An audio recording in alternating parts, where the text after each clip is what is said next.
جو حج پہ نہیں گیا اور وہ یہاں قربانی کرنے کا ارادہ رکھتا ہے تو اس کو چاہیے کہ وہ اپنے بال نہ کاٹے، اپنے ناخن نہ کاٹے۔ حج پہ نہیں ہے کوئی شخص اور حج کے دن کوئی عبادت خاص کرنا چاہے تو وہ کیا عبادت ہو سکتی ہے؟ اللہ کے نزدیک ایام نحر یعنی قربانی کے دنوں میں جو سب سے محبوب عمل ہے وہ جانور کو ذبح کرنا۔ قربانی کا اصل مقصد کیا ہے اگر میں بہت کامن سے الفاظ میں لوگوں کو سمجھانا چاہوں؟ قربانی ایسا حکم ہے جیسا نماز، روزہ، زکوٰۃ، حج۔ قربانی کن لوگوں پہ فرض ہے؟ آزاد آدمی ہو، مسلمان ہو، وہ صاحب نصاب ہے تو اس پر قربانی لازم ہے۔ کسی بھی وجہ سے ہم قربانی کے 3 دنوں میں قربانی نہیں کر سکیں، اس کے اوپر یہ لازم ہوگا کہ ایک بکری وہ پوری صدقہ کرے گا اور اس کا گوشت نہیں کھا سکتا۔ گوشت کے کتنے حصے کرنے چاہیے؟ لیکن علماء نے لکھا ہے مستحب یہ ہے کہ گوشت کے 3 حصے کریں، اپنے لیے، اپنے تعلق والوں کے لیے، رشتہ داروں کے لیے اور ضرورت مندوں کے لیے۔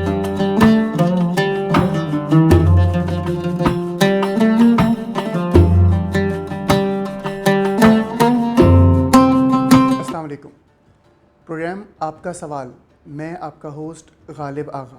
ہم اس پروگرام میں کوشش کرتے ہیں کہ کچھ ایسے سوالات کے جواب لیں جو کہ آپ پوچھنا چاہتے ہیں کسی ایسی شخصیت سے جو کہ اس فیلڈ کی مستند ترین شخصیت ہو یا اس بارے میں ایک بہت اجتماعی طور پہ ایک بہت بہتر طور پہ آپ کو گائیڈ کر سکے۔ آج ہم بات کر رہے ہیں حج پہ اور قربانی کے مسائل پر۔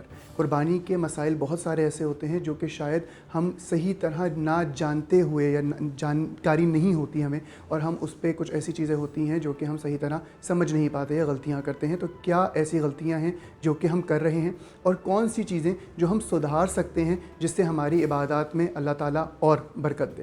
ہمارے ساتھ آج موجود ہیں مفتی سفیان بلند صاحب۔ السلام علیکم سر، کیسے ہیں؟ مزاج کیسا؟ حضرت، حج کے دن سٹارٹ ہو گئے ہیں، ہونے والے ہیں۔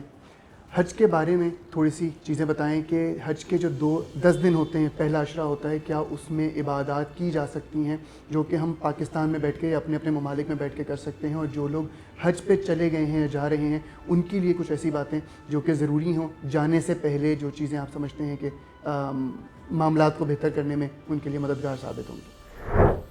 بسم اللہ الرحمن الرحیم۔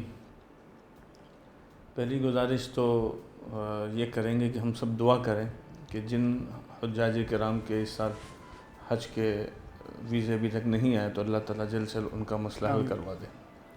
دوسری بات یہ ہے کہ جو حجاج کرام ہیں ان سے 2 بنیادی باتیں میں کہتا ہوں جو حج پہ جا رہے ہیں۔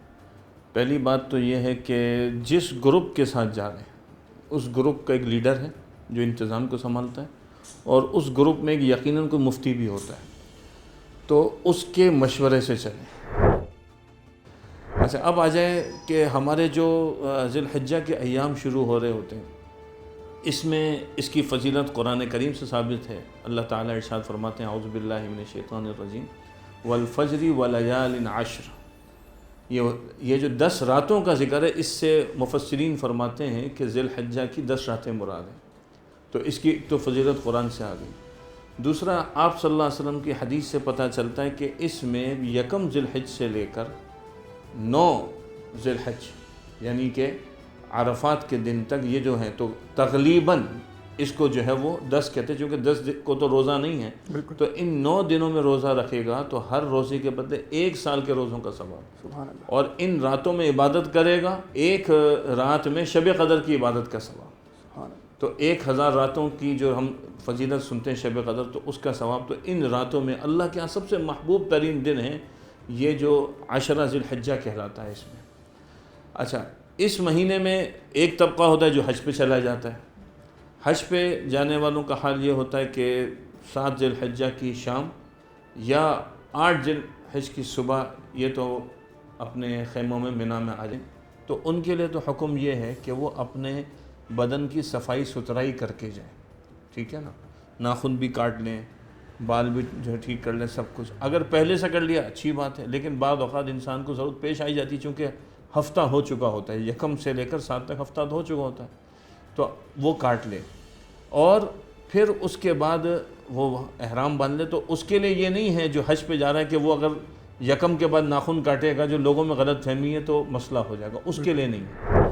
جو حج پہ نہیں گیا اور وہ یہاں قربانی کرنے کا ارادہ رکھتا ہے، اپنے شہر میں اپنے ملک میں قربانی کا ارادہ رکھتا ہے، تو اس کے لیے آپ صلی اللہ علیہ وسلم نے یہ ارشاد فرمایا کہ جو تم میں سے قربانی کا ارادہ رکھے تو اس کو چاہیے کہ وہ اپنے بال نہ کاٹے، اپنے ناخن نہ کاٹے۔ علماء نے لکھا ہے کہ یہ حکم استحبابی ہے، یعنی آدمی اگر کرے گا تو اس کا ثواب ملے گا، لیکن اگر کوئی اس پہ عمل نہیں کرتا تو گناہ نہیں ہے۔ علماء نے اس کو مکروہ تنزیہی لکھا ہے، خلاف اولا لکھا ہے۔ اس کا مطلب یہ کہ اگر کوئی نہیں کرتا تو کوئی گناہ نہیں۔ ہمارے یہاں لوگوں میں کیا بھائی میں قربانی کا ناخن کاٹ دیا، ارے قربانی نہیں ہوگی، نہیں، اس کا تعلق نہیں۔ ہاں یہ جو کروایا ہے شریعت نے یہ حجاج سے مشابہت کی وجہ سے، کہ وہ بھی چونکہ حج کے دنوں میں نہیں کاٹیں گے تو ان کے تو دن شروع ہو جاتے ہیں، یعنی 7 یا 8 جب احرام باندھا انہوں نے۔ ہاں جس نے حج قران، حج اور عمرے کا ایک ساتھ احرام باندھا تو اس کے لیے تو جب سے باندھا اس وقت سے شروع ہو جائے گی پابندیاں۔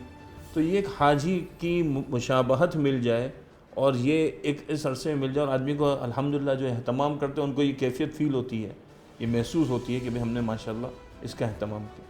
لیکن ایک اور مسئلہ اس کے اندر سمجھنا ضروری ہے کہ اگر کسی نے اپنے ناخن نہ کاٹے اور 40 دن گزر گئے تو 40 دن سے زیادہ اگر آدمی ناخن نہ کاٹے یا اضافی بال نہ کاٹے تو پھر جو ہے نا یہ جو عمل مناسب نہیں ہے، بلکہ اس کو ناپسند بھی کیا گیا۔ تو پھر علماء کہتے ہیں کہ وہ یکم ذی الحج اگر آ جاتی ہے اور نہیں کاٹے تو اس کو چاہیے وہ ناخن کاٹے۔ وہ لازمی ہو رہا ہے، لازمی تو نہیں کہیں گے، لازمی نہیں کہیں گے، میں کہہ رہا ہوں کہ اس کو کاٹ لینا چاہیے، کیونکہ یہ اس نے اپنے، چونکہ شریعت صفائی کو پسند کرتی ہے تو صفائی ستھرائی نہیں کہ 40 دن سے ایسے ہی تھا، تو اس لیے ہم یہ کہتے ہیں کہ 29 ذی الحج جب آ جائے تو اس دن جو ہے آدمی ناخن اور بال وغیرہ کی صفائی اس دن کر لے، پھر 1 ہفتہ ہے 1.5 ہفتہ سنبھالنا کوئی مشکل نہیں ہے۔ 29 ذی الحج نہیں، معذرت، ہاں 29 ذی القعدہ۔ اچھا حضرت، تاریخ اور چاند کا جو فرق ہوتا ہے سعودی عرب میں اور عموماً پاکستان وغیرہ میں، تو وہ 1 دن کا یا 2 دن کا فرق ہو سکتا ہے عمومی طور پہ۔ تو ہمارے یہاں اگزامپل کے طور پہ 9 ذی الحج ہے اور وہاں پہ حج کا دن ہے 10 ذی الحج ہو گئی، تو کیا روزہ رکھا جا سکتا ہے؟ بھائی دیکھیں رمضان کا چاند جب آپ دیکھتے بالکل ہیں ایسے ہی ہے، وہاں پہ عید ہو سکتی ہے اور یہاں پہ تو وہاں روزہ۔ جب سعودیہ میں چاند ہوتا ہے تو وہاں رمضان شروع ہوتا ہے، یہاں اور کوئی روزہ نہیں رکھتا۔ وہاں پر چاند ہوتا ہے، عید ہو جاتی ہے تو یہاں کوئی عید نہیں کرتا۔ بالکل ایسے ہی۔ تو یوم عرفہ بھی ایسے، جہاں پر چاند نظر آیا یکم ذی الحج کا، وہاں پر یکم ذی الحج ہوگی، اسی کے حساب سے وہاں پر اس کو چاہیے کہ وہ 9 روزے پورے کرے، وہ 9 روزے کرے۔ تو یوم عرفہ اس دن کا، اس جگہ کا اعتبار ہے۔ ہاں اگر کوئی رکھ لیتا ہے تو ہم نہیں کہتے کہ کیوں رکھا، چونکہ یہ دن تو ویسے ہی عبادت کے ہیں، روزہ رکھنے کی ابھی بات آئی۔ لیکن اگر کوئی نہیں رکھتا اور صرف وہ 9 کو رکھتا ہے اپنے ملک کے حساب سے اور وہاں پر 10 ہے تو اس کو کوئی گناہ نہیں ملے گا کہ بھائی اس نے جو ہے نا وہ 9 کا روزہ چھوڑ دیا، یا اس کو فضیلت ایسے نہیں کہ نہیں ملے گی، ایسا نہیں۔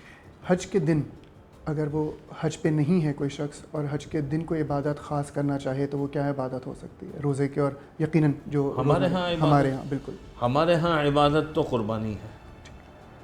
آپ صلی اللہ علیہ وسلم نے ارشاد فرمایا کہ ما عمل ابن آدم من عمل فی یوم النحر احب الی اللہ من احراق الدم، کہ اللہ کے نزدیک ایام نحر یعنی قربانی کے دنوں میں جو سب سے محبوب عمل ہے وہ جانور کو ذبح کرنا ہے، قربانی کرنی ہے۔ تو یہ سب سے بڑا عمل ہے۔ تو عید کی نماز پڑھی اور اس کے بعد قربانی کے لیے جو ہے وہ آدمی اہتمام کرے، اور اس اہتمام کے اندر یہ بات ذہن میں رکھیں، جو ایک غلط بات کی جاتی ہے کہ ہم قربانی کیوں کریں، یہ رقم جو ہے نا ہم کسی بیوہ کو دے دیں، یہ رقم ہم کسی یتیم کو دے دیں، ویلفیئر کو دے دیں۔ فقہا نے یہاں تک مسئلہ لکھا ہے کہ اگر کوئی زندہ جانور خرید کر وہ بھی اگر دے دے کسی کو، ذبح نہ کرے، تب بھی قربانی نہیں ہوگی اس کی۔ ذبح کرنا، احراق الدم حدیث کے الفاظ ہیں کہ جانور ذبح ہو، اور ذبح ہونے کے بعد اور وہ ذبح بھی قربانی کی نیت سے ہو، یہ نہیں کہ وہ آدمی کہہ رہے میں اپنے گھر میں جو ہے نا گوشت کی ضرورت ہے میں اس لیے کر رہا ہوں، یا نہیں، اس لیے نہیں، قربانی کی نیت سے کرے۔ اچھا قربانی ایسا حکم ہے جیسا نماز، روزہ، زکوٰۃ، حج، یعنی مطلب وہ جیسے خالصتاً اللہ کے لیے کیے جاتے ہیں، اس میں کسی بندے کا دخل نہیں ہے۔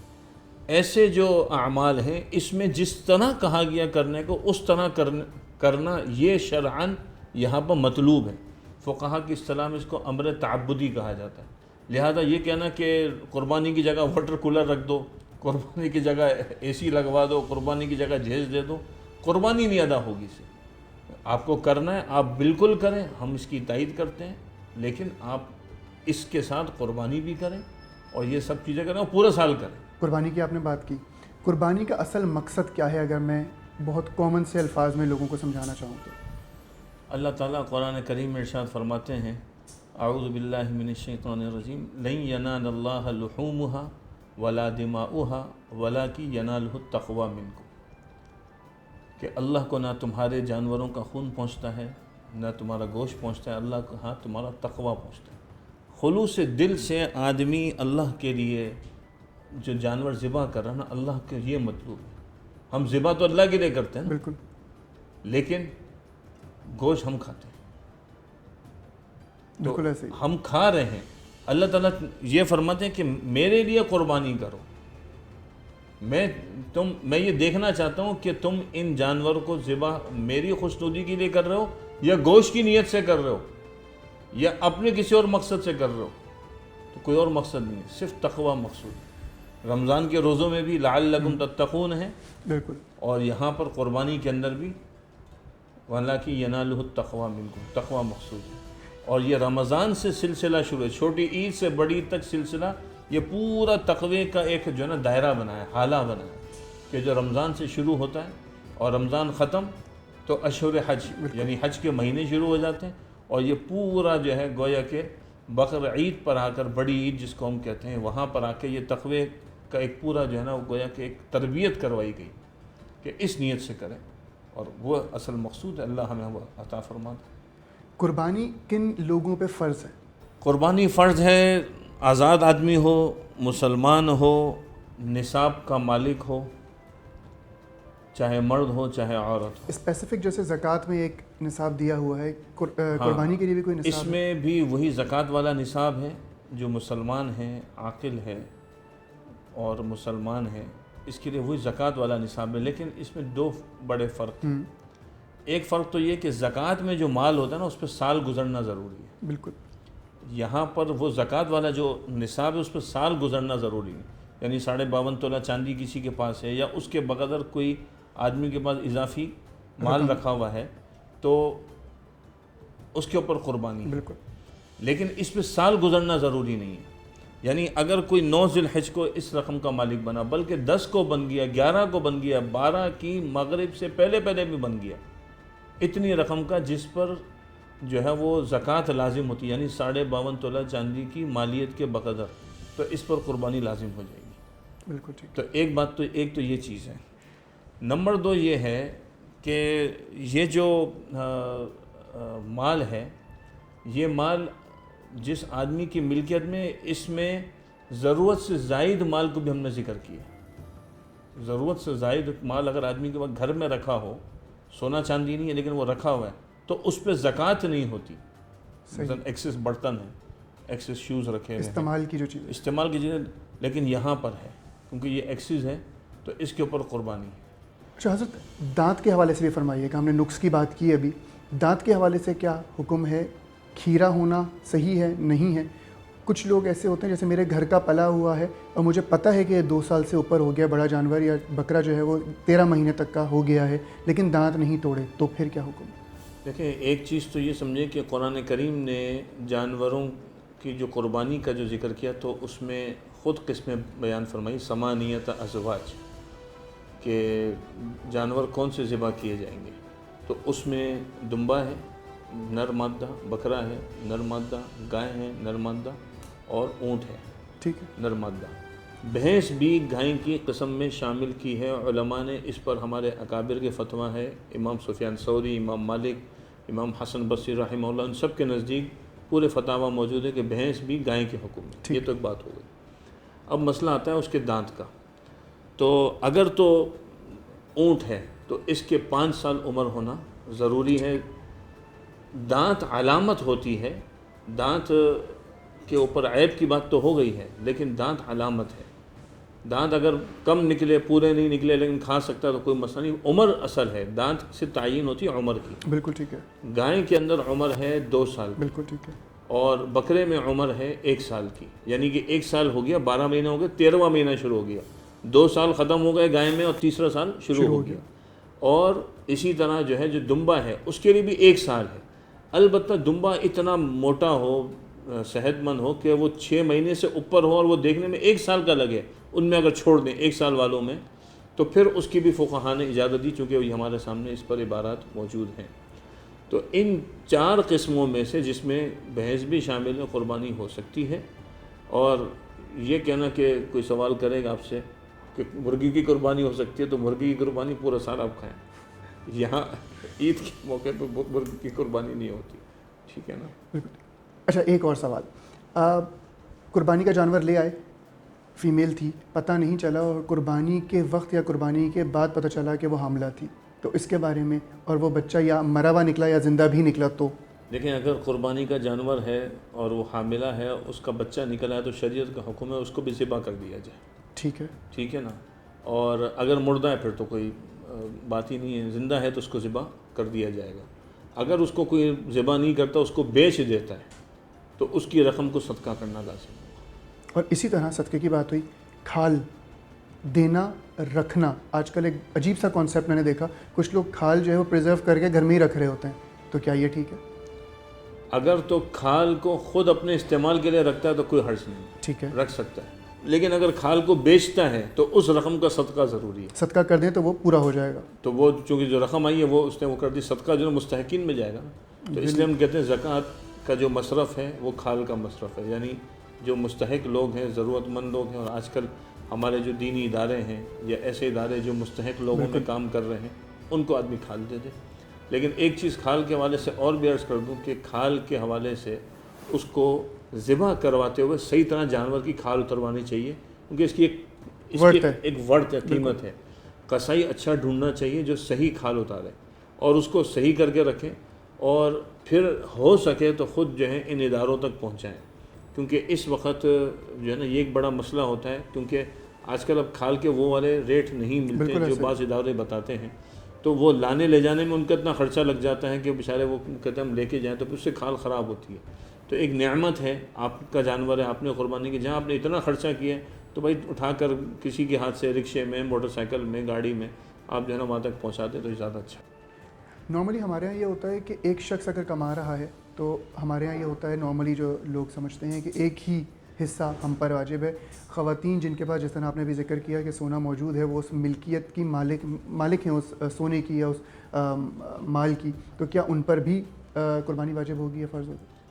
جو بھی 52.5 تولہ چاندی یا 7.5 تولہ سونا یا ان دونوں کو ملا کر ان کی مالیت کے برابر ہو جائے, چاہے وہ پھر نقدی ہو, چاہے وہ مال تجارت ہو, چاہے وہ ضرورت سے زائد سامان ہو, کسی کی بھی ملکیت میں اگر اس کے پاس موجود ہے اور وہ بالغ بھی ہے, چاہے مرد ہے یا عورت ہے, چاہے وہ شادی شدہ ہے یا غیر شادی شدہ ہے, چاہے وہ بیوی ہے, چاہے وہ بیٹی ہے, چاہے وہ ہاؤس وائف ہے, کچھ بھی ہے, اگر وہ صاحب نصاب ہے تو اس پر قربانی لازم ہے.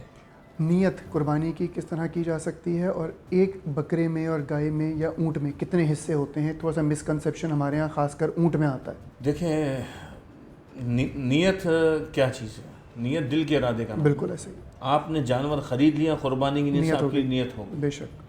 اس میں ایک تھوڑا سا مسئلہ آتا ہے نیت کے حوالے سے, چونکہ بات کی غریب یعنی وہ آدمی جس پر قربانی لازم نہیں تھی, اور مالدار جس پر قربانی لازم تھی, ان کے حوالے سے ایک مسئلہ آتا. تو علماء نے یہ لکھا ہے کہ جس پہ قربانی لازم نہیں تھی اور اس نے جانور خرید لیا, تو اب اس کے اوپر یہ قربانی کرنا لازم ہو گئی اس جانور کی, اگر اس نیت سے خریدا, اگر قربانی کی نیت سے خرید لیا. اس پہ لازم نہیں تھی, اس نے چونکہ خرید لیا تو اب لازم ہے. کیوں؟ یہ ایسا ہی ہے جیسے ایک نفل نماز ہے, آپ پر لازم نہیں تھی, بالکل, لیکن آپ نے اگر نیت باندھ لی تو پھر اب اس کو پورا کرنا ضروری. بالکل ایسے ہی. تو نفل لازم ہو جاتا ہے شروع کرنے کے ساتھ, یہ شریعت کا ضابطہ ہے, لازم النفل بالشروع. اور اگر صرف نیت کی جائے کہ میں کروں گا لیکن وسائل اس وقت, ابھی تو خریدا ہی نہیں نا. نہیں, اگر خریدا نہیں ہے, صرف نیت ہے کہ میں خریدوں گا, ابھی تو خریدا ہی نہیں, تو کوئی اگر خرید لیا تو پھر وہ آپ کے غریب کے لیے بات کی. جی جی بالکل ایسے ہی.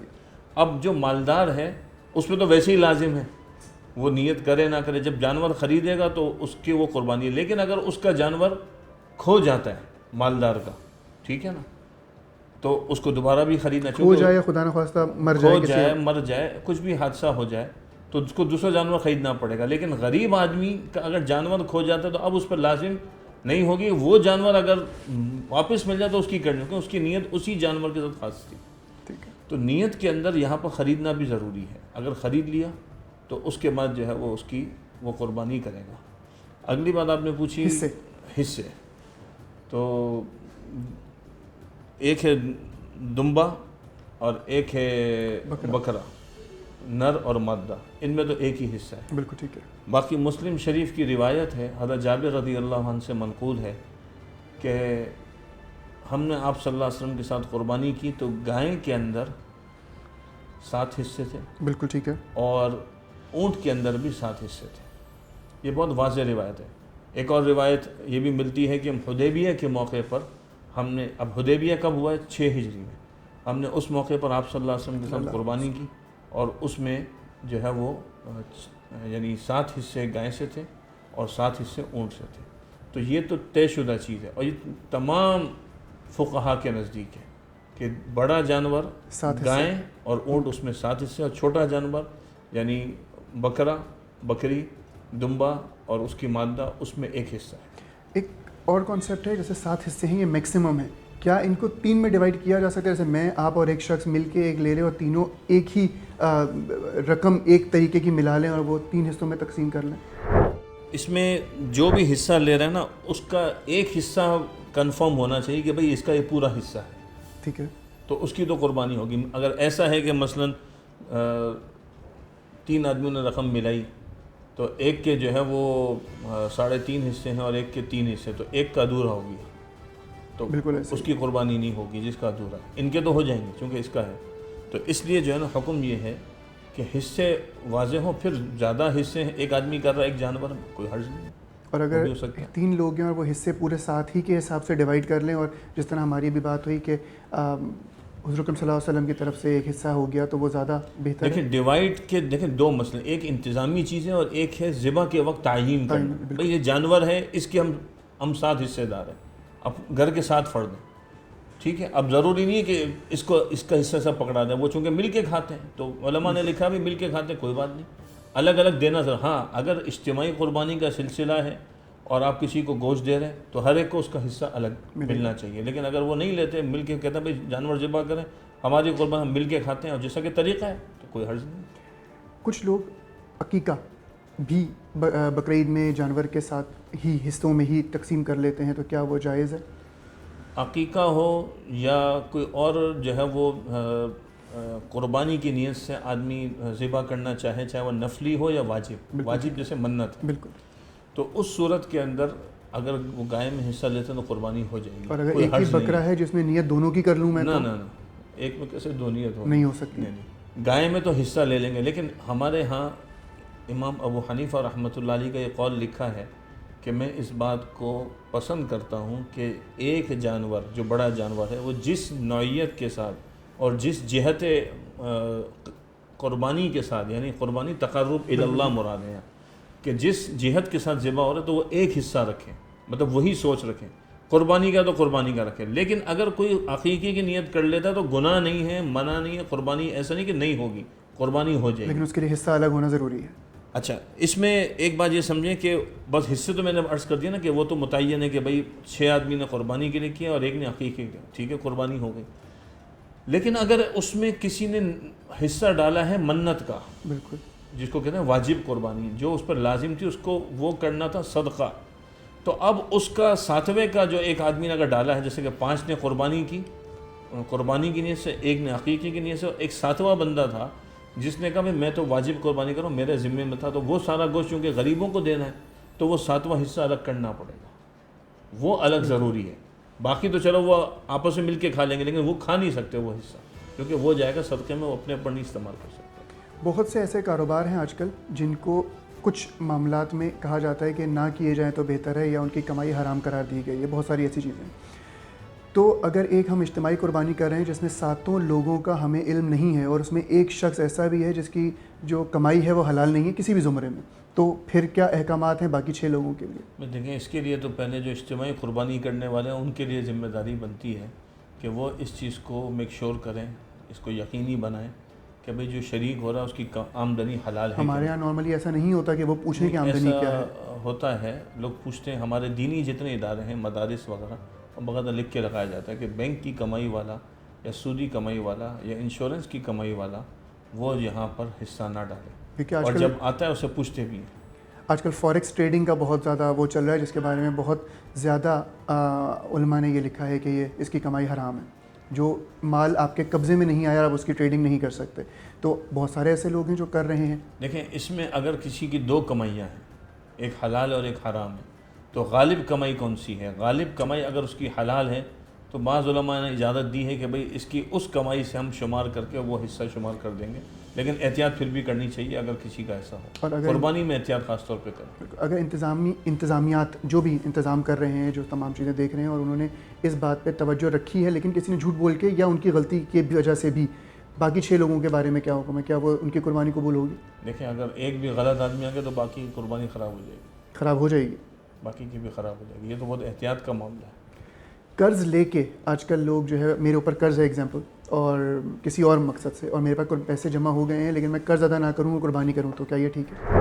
ایک آدمی ہے جس کی میں وہی 2-3 صورتیں بتا دیتا ہوں کہ ایک آدمی صاحب نصاب ہی نہیں ہے. بالکل ٹھیک ہے. اس کے لیے تو قرض لینا ہے ہی نہیں. ٹھیک ہے. وہ اس کے ذمے نہیں ہے کہ وہ قرض لے اور اپنے اوپر ایک چیز لازم ہی نہیں, کیوں لازم کر. پہلی بات ہے قرض لے کے قربانی کرنا ضرورت نہیں ہے اس چیز کی. پہلی سوال اس کے لیے ضرورت نہیں ہے, اس کے لیے ضرورت نہیں ہے, اس آدمی کے لیے جو صاحب نصاب. بالکل ٹھیک ہے.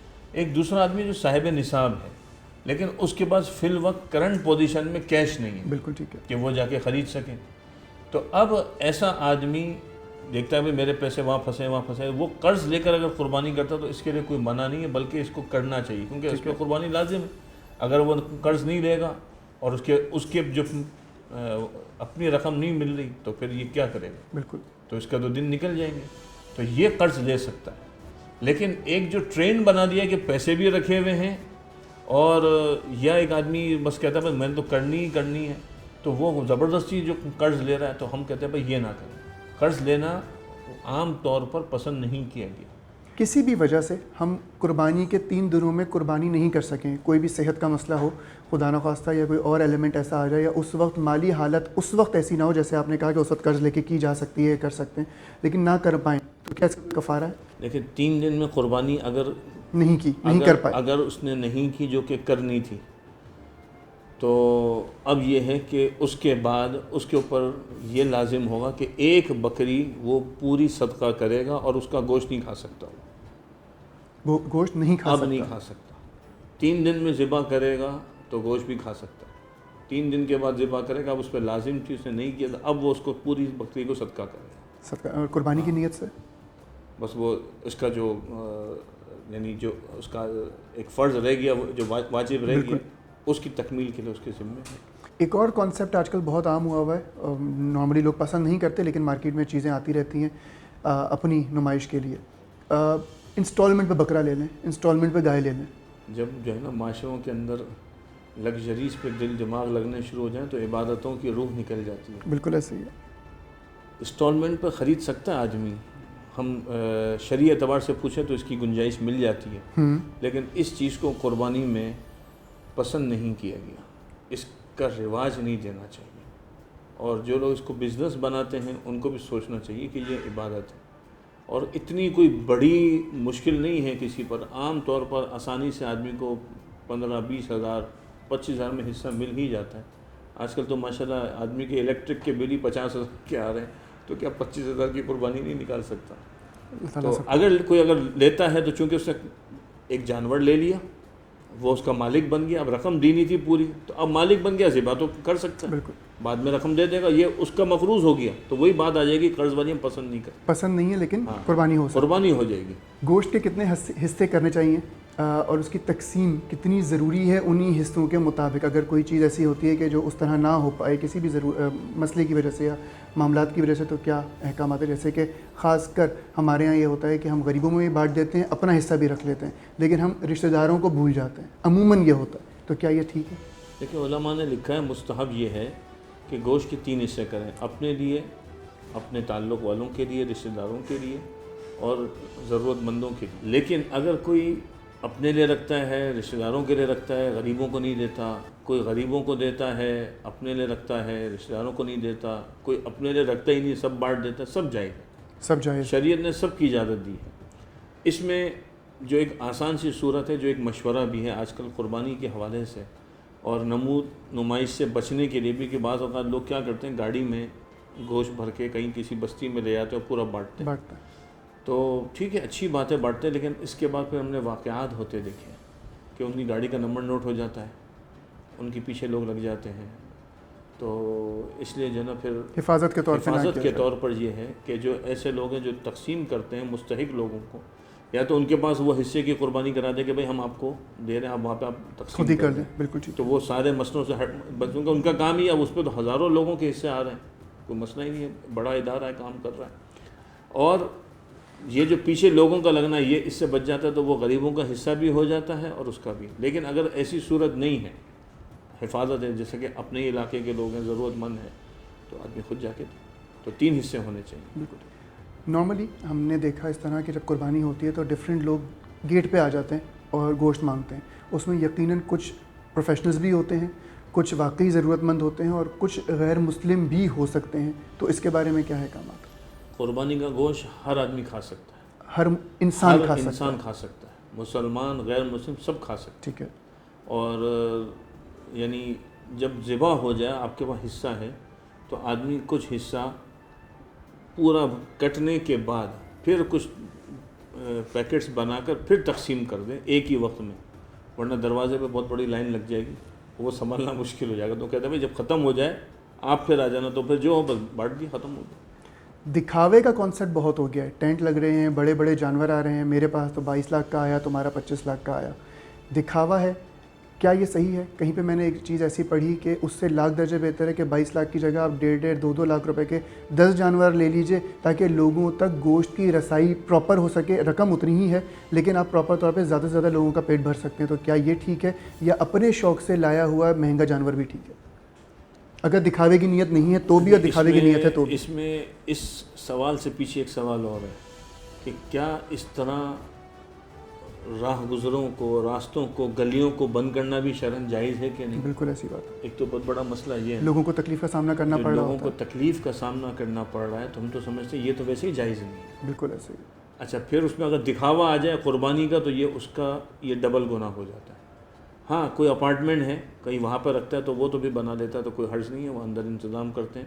لیکن 2 ٹریک ہیں، ایک ٹریک کو بند کر دیا روڈ کا، یا ایک بڑا روڈ تھا جس میں 3 ٹریک میں گاڑیاں جا رہی تھی تو آدھا کر دیا، اب ٹریفک جام ہو رہا ہے اور وہاں پہ ٹینٹ لگ گئے. تو بھائی ایک تو اس تکلیف سے بچنا چاہیے، اور اس کی باقاعدہ ترغیب میں کہتا ہوں کہ ہر ممبر سے چلنی چاہیے. ایک تو غیر ضروری طور پہ بند کیے جاتے ہیں راستے جن کی، اور کچھ ہوتا ہے کہ مجبوری ہے، ہمارے پاس کوئی اور جگہ ہی نہیں ہے، تو پھر نہیں، تو اس کے لیے پھر علاقے کے اندر کوئی جگہ متعین کرنی چاہیے. سب مل کے جب کریں گے تو بہت کم خرچہ آئے گا. بالکل ٹھیک ہے. یہ بولیں کہ میرے گھر کے سامنے ہی جگہ ہونی چاہیے، تو یہ تو پھر ایک مسئلہ ہے. اچھا، پھر دکھاوے کے لیے جو جانور لایا جاتا ہے، تو بھائی دیکھیں، تو پہلی بات ہے کہ اللہ کو نہ تمہارا گوشت پہنچتا ہے، نہ خون پہنچتا، اللہ کو تقویٰ پہنچتا ہے. اگر دکھاوا مقصود ہے دکھاوے کے لیے، تو پھر قربانی بھی جو ہے وہ اس کا اجر کیا ہوگا وہ خود سمجھ میں آ جائے گا. اس لیے بہتر یہی ہے کہ مناسب، اچھا شریعت کا حکم ہے خوبصورت جانور لے کر آؤ، موٹا جانور لے کر آؤ، اچھا معیاری جانور لے کر آؤ، لیکن دکھاوا مقصود نہیں ہونا چاہیے. اپنی پسند ہونی چاہیے، اپنی چوائس سے آدمی لے کر آئے، اچھا لے کر آئے. اب وہ جانور لے کر آ گیا، لیکن وہ سمجھتا ہے کہ نہیں میں لوگوں کو زیادہ دے سکتا ہوں، اور اس کو دینا چاہیے کہ بھئی میں 20 لاکھ کا جانور لے کر آؤں، تو اچھا بھی 2 لاکھ کے میں جو ہے نا کر کے 10 جانور لے کر آ جاؤں، تو لوگوں کو زیادہ فائدہ ہو جائے گا. تو ہم سمجھتے ہیں کہ اس بات کو کرنا چاہیے. اور ہمارے اس سوچ کی وجہ سے کہ ہمیں بہت اعلیٰ چاہیے، بہت اعلیٰ، جو بہت اعلیٰ کے چکر میں، اعلیٰ کی نفی نہیں ہے، اچھے جانور کی نفی نہیں ہے، یہ دکھاوے کی نفی پہ کہہ رہا ہوں. جب اتنے کرتے ہیں نا، پھر مارکیٹ میں جو آتے ہیں نا بیچنے والے، وہ بھی پھر ہم سے جو ہے نا اچھی طرح کھیلتے ہیں کہ بھئی یہ جب اتنا لینا ہے تو اس کو اس طرح کے دام ڈالو. اسی میں آپ سے چاہوں گا کہ ایک چھوٹا سا پیغام ضرور دیں ان بچوں کو جو کہ کم حیثیت میں ہوتے ہیں اور کوشش کرتے ہیں اپنے والدین کو بہت زیادہ تنگ کرتے ہیں کہ نہیں ہمیں تو فلانے نے اتنے کا لیا تو ہمیں اتنے کا ہی چاہیے، اتنا ہی بڑا بکرا چاہیے، اتنی ہی بڑی گائے چاہیے. استطاعت نہ ہوتے ہوئے بھی اس طرز پہ آ جاتے ہیں کہ تھوڑا سا چیلنجنگ ہو جاتا ہے ماں باپ کے لیے بھی اس کو پورا کرنا، تو کیا یہ ٹھیک ہے ان بچوں کے لیے احکامات یا ان بچوں کے لیے خاص کر کوئی ایسا جملہ؟ دیکھیں ایسے بچوں کے لیے ہماری تو یہ گزارش ہے کہ ان کو اس بات کا احساس رکھنا چاہیے کہ ہم اپنے والدین کے لیے مشقت کا ذریعہ نہ بنیں۔ ماں باپ جو ہے وہ انسان کے ہر ضرورت کو پورا کرتے، لیکن ماں باپ کے ذمے ضرورت پورا کرنا ہے، خواہشات پورا کرنا نہیں ہے۔ ضرور عبادت کے اندر خواہشات کا عنصر آ جائے تو عبادات کی روح نکل جاتی ہے پھر، اس لیے یہ عبادت ہے، اس کو عبادت کے طور پہ انجام دیا جائے۔ اس میں آپ بچوں کو فرمائش ابا سکیں کہ آپ بھائی اپنی اچھی قربانی کریں، ہمیں آپ اچھا باربیکیو کھلا دیں، آپ اچھا جو ہے نا کھانا بنوا دیں جو آپ کی استطاعت ہے، یہ تو چلو ایک جائز چیز ہے، لیکن کہیں نہیں بھائی فلانے کا جانور جو ہے وہ 20 لاکھ کا آیا، ہمارا جو ہے وہ 1,50,000 کا کیوں ہے؟ بالکل ایسا ہی۔ ہم تو بھائی بہت چھوٹے لگ رہے ہیں، تو بھائی چھوٹے نہیں ہیں، نیت کے اوپر اللہ کے ہاں فیصلہ، تو بچوں کو بچپن سے سکھانا چاہیے۔ بس چھوٹے چھوٹے 2-3 سوالات حضرت، جانور میں کیا کیا نقص دیکھنے چاہیے جس سے قربانی قبول نہیں ہے؟ دیکھیں جانور کے اندر مختلف نقص ہیں، سینگ کے اعتبار سے ہیں، کان کے حساب سے ہیں، ناک کے حساب سے، پاؤں کے حساب سے، اس کے دماغ کے حساب سے، یہ بہت سارے نقص ہیں۔ ایک اصولی چیز اگر سمجھ لیں کہ جس عضو میں نقص ہے، اگر اس عضو کا جو فنکشن ہے جس کو ہم کہتے ہیں نفع منفعت، وہی کام نہیں کر رہا، اگر ایسے کسی جانور میں ہے وہی کام نہیں کر رہا تو پھر تو اس جانور کی قربانی جائز نہیں ہے، ٹھیک ہے نا؟ کبھی ایک آنکھ ہے وہ دیکھ ہی نہیں رہی، کان ہے وہ سن ہی نہیں رہا اس سے، ٹھیک ہے نا؟ دانت ہیں چبانے کے لیے، دانت ہے ہی نہیں اس کے وہ چبا سکیں، تو منفعت ہی نہیں ہے، یا نقص ہے لیکن مکمل طور پر وہ چیز ختم نہیں ہو گئی بلکہ اس میں کوئی کٹ لگ گیا، جیسے کہ کانوں میں کٹ ہوتا ہے، لوگ اکثر پوچھتے ہیں، کوئی اور چیز ہے، یا بعض اوقات وہ جانور کے پاؤں میں مسئلہ ہوتا ہے، ایک پاؤں میں جو ہے نا کمزوری آ جاتی ہے، تو پھر اس میں اصول یہ سمجھ لیں آسان سا، ایک موٹا سا اصول سمجھا دیتے ہیں کہ اگر 1/3 سے کم ہے 1/3 سے، تو پھر تو اس کی قربانی ہو جائے گی، اگر 1/3 یا اس سے اوپر ہو جائے تو اس کی قربانی نہیں ہوگی۔ تو اب جو کان کا لوگ پوچھتے پکچریں بھیج رہے ہوتے ہیں بھئی یہ کٹ لگا ہوا ہے فلانا ہے، اچھا بعض اوقات سنگ نہیں ہوتے، سنگ نہیں ہونا کوئی مسئلہ نہیں ہے، لیکن سنگ ایسا ٹوٹ گیا کہ اس کی وجہ سے اس کے اندر دماغ میں زخم ہو گیا، انفیکشن ہو گیا کوئی بھی، تو اس کی قربانی نہیں ہے۔ پاؤں ہیں، 3 پاؤں کے اوپر چل رہا ہے، چوتھا پاؤں رکھتا ہی نہیں ہے، تو یہ اس کا نقص ہے، لیکن اگر وہ 3 پاؤں سے چل رہا ہے، چوتھا ٹکاتا ہے صرف کبھی کبھی چلتے ہوئے، تو اس کی قربانی ہو جائے گی۔ خدا نخواستہ جانور ہم صحیح لائے تھے لیکن خدا نخواستہ جو ہے وہ کسی مسئلے کی وجہ سے کوئی چوٹ لگ گئی یا کچھ ہو گیا جو کہ وقتی طور پہ یقیناً ٹھیک ہو جائے گا، لیکن تیسرے دن ہمیں ذبح کرنا ہے، تو پھر اگر تو چوٹ لگ جائے اور عید کے دن ٹھیک ہو جائے تب تو کوئی حرج نہیں ہے۔ اچھا چوٹ لگ گئی اور جو جانور لے کے آیا تھا وہ غریب تھا، تو اس کے ذمہ تو اسی کی قربانی ہے، وہ نہیں بدلے گا۔ ٹھیک ہے، مالدار کا اگر جانور تھا اور وہ عیب ختم نہیں ہوا تو اس کو نیا جانور خریدنا پڑے گا۔ ایپ کے ساتھ ذبح کر سکتے ہیں جیسے آپ نے غریب کے بارے میں بات کی، یا عید کے بعد کریں گے جب تک جو وہ صحت مند امیر نہیں آدمی ہے وہ عیب کے ساتھ ذبح کرے گا لیکن قربانی اس کی شمار نہیں ہوگی، ٹھیک ہے، کیونکہ یہ اس کے ذمے صحیح سالم جانور تھا، تو وہ اس کے پاس نہیں تھا، اس کا عیب دار جانور ہو گیا۔ لیکن غریب نے تو قربانی کی تو وہ جانور خریدتے ہی قربانی کے لیے لازم ہو گیا تھا نا اس کے لیے، کیونکہ اس پہ تو لازم ہی نہیں تھی، اس نے تو لازم کر دیا تھا اپنے اوپر۔ اچھا ایک عیب ہوتا ہے جو ذبح کے وقت لگتا ہے، جانور کو گرایا تو اس کی ٹانگ ٹوٹ گئی ذبح کے وقت، تو یہ عیب جو ہے نا مسئلہ نہیں ہے، اس سے کوئی جانور میں فرق نہیں پڑتا، وہ قربانی ہو جاتی ہے۔ پچھلے کچھ سالوں سے دیکھا میں نے کہ منڈی میں کچھ ایسے جانور آتے ہیں 3 ٹانگوں والے، 6 ٹانگوں والے، 2 منہ والے، اس طرح کے بھی جانور لوگ لے کے آتے ہیں۔ نارملی لوگ اس کو پسند نہیں کرتے، نہ ہی قربانی کے لیے لیتے ہیں، لیکن اگر کوئی لے تو کیا وہ جائز ہے یا وہ عیب میں ہی شمار ہوگا؟ یقیناً مجھے تو چونکہ اس جانور کو کبھی دیکھنے کا اتفاق ہی نہیں ہوا کہ بھئی ایسا کون سا جانور ہے، تو اگر تو عرف کے اندر ہمارے معاشرے میں اگر اس کو عیب سمجھا جاتا ہے تو وہ ہم عیب شمار کریں گے، اگر وہ عیب نہیں ہے تو اس کی قربانی جائز ہوگی۔ 3 ٹانگیں ہیں، ایک جانور ہے جس کی اگلی ایک ٹانگ ہے ہی نہیں، تین ٹانگوں کا تو میں نے کہا نا یہ تو عیب ہے، بالکل ٹھیک ہے، لیکن 6 ٹانگوں کی اگر بات کر رہے ہیں یا 2 منہ کی بات کر رہے ہیں تو عرف میں کیا اس کے اوپر ہے، تو پھر اس کے حساب سے وہ جو مسئلہ ہوگا اس وقت پوچھنے فقہا سے، مفتیان کرام سے۔ عید کے پہلے دن قربانی، دوسرے دن اور تیسرے دن، ان تینوں دنوں میں ثواب میں کچھ کمی آتی ہے؟ اسی کے ساتھ ایک اور سوال عرض کروں گا، کچھ لوگ نماز پڑھنے چلے جاتے ہیں، کچھ لوگ تکبیر ہو جاتی ہے اور لوگ جو ہے وہ چلے جاتے ہیں نماز پڑھنے، لیکن کچھ لوگ نماز نہیں پڑھتے اس وقت کہ ہم مثال کے طور پہ 7 بجے میرا کسائی آ گیا اور 8 بجے میں نماز پہ جاؤں گا، لیکن 7 بجے میں ذبح کروا کر جاؤں، تو کیا یہ جائز ہے، ٹھیک ہے؟ دونوں سوالوں کے جواب چاہوں گا. دیکھیں، ایک تو یہ ہے کہ قربانی پہلے دن کرنا افضل ہے. حدیث میں آتا ہے ایام النحر ثلاثہ وافضلها اليوم الاول، کہ قربانی 3 دن ہے، 10، 11، 12 ذی الحج، اور پہلا دن وہ افضل ہے. آپ صلی اللہ علیہ وسلم سے بھی پہلے دن ثابت ہے کرنا. 10 سال تک آپ صلی اللہ علیہ وسلم نے قربانی فرمائی، پہلے دن قربانی کی، تو یہ تو بات طے ہو گئی کہ پہلے دن کرنا چاہیے. لیکن سہولت دی ہے، دوسرے دن بھی کر سکتا ہے اور تیسرے دن بھی کر سکتا ہے، لیکن مغرب سے پہلے تیسرے دن مغرب سے پہلے چھری پھر جانی چاہیے. دوسرے دن بھی کیا مغرب سے پہلے ہی حکم ہے؟ دوسرے دن یا پہلے دن بھی؟ رات کی قربانی ہو سکتی ہے بشرطہ کہ اتنی لائٹیں ہوں کہ وہ صحیح ذبح ہو، اس کی صحیح 4 رگیں کڑی ہیں تو ہو جائے گا. ٹھیک ہے نا، یہ تو بات ہو گئی اس کی. 3 دن کی. اب مسئلہ آتا ہے کہ بھئی عید کی نماز نہیں پڑھی اور وہ قربانی کر سکتا ہے کہ نہیں.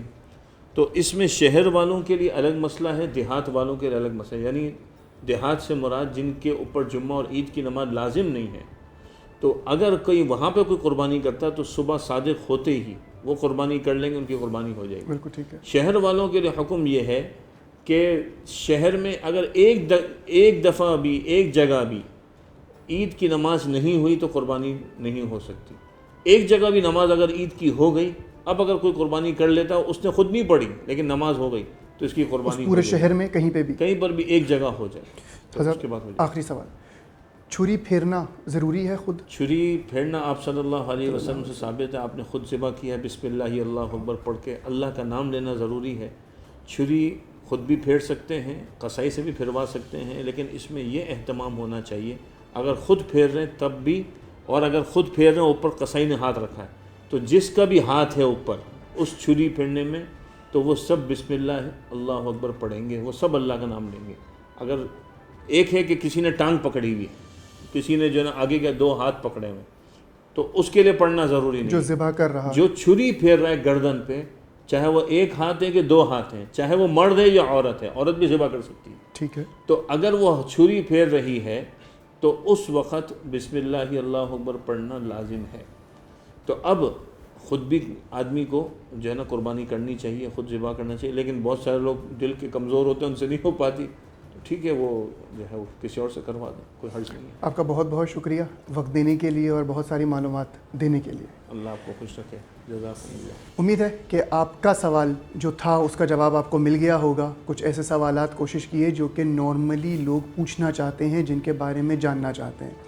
مجھے غالب آغا کو اجازت دیجیے، دعاؤں میں یاد رکھیے گا. السلام علیکم ورحمۃ اللہ.